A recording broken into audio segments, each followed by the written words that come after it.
there is only one thing you have to know about this election. It is fundamentally about two competing philosophies. And here they are. There is only so much pie in the world, and we're all bakers. Why don't we make some pie? That's it. That's what it comes down to. France elected their socialist president just a few months ago. They elected this guy who promised them all kinds of things. And he is following through on some of those promises. He is raising the top tax bracket to 75%.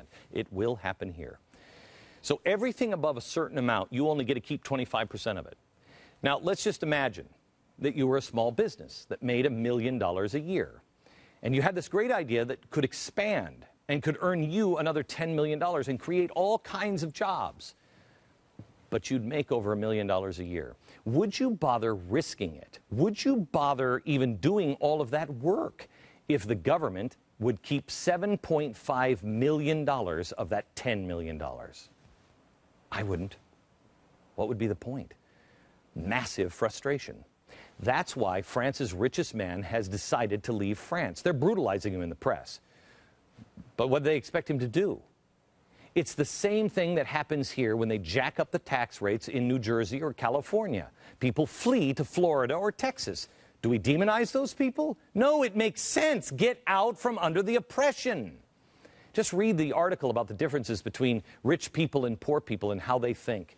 And I have to tell you, I read this a couple of days ago, and while I don't agree with all of the points in this article, they are pretty revealing, and this is what we need to teach America.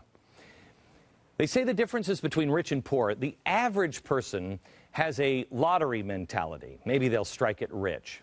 But rich people have an action mentality. How am I going to make this happen? Average people long for the good old days. Rich people dream of the future. I have to tell you, I do believe America. I believe in its future, and I believe tomorrow will be brighter. Do you? Average people set low expectations so they're never disappointed, but rich people are up for the challenge. Obama said we have to create a country where people will dream of living in the middle class. I don't want to live in the middle class. Don't we dream bigger than that? I mean, there's nothing wrong with the middle class, but really, that's putting a cap on you. Average people play it safe with money. Rich people know when to take risks. Average people focus on saving. Rich people focus on earning. And this is really the key here. This is the difference between us. Because that, in some way, not talking about money, is what we need to do. We have to stop thinking about just saving the country, saving what we have, saving our home or our job or whatever. We have to think about expansion. We have to start thinking about what we're going to do to build a bigger and better tomorrow so our kids will be better off. Man, there is a difference between people. We were all created equal, but we don't all end up equal. We've all been given a blank slate at birth, and then it is up to you to dream as big or small as you want. But that is the beauty of this country. It's to get you to pursue your happiness and build whatever you have in here.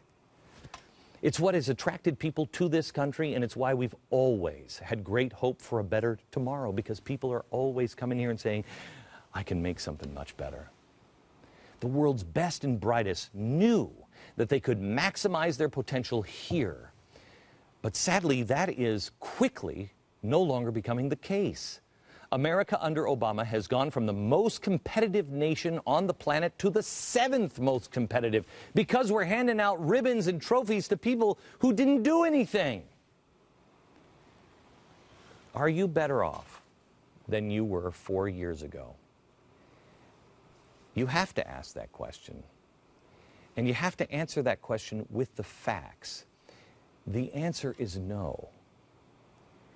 But now here's the next question you have to ask.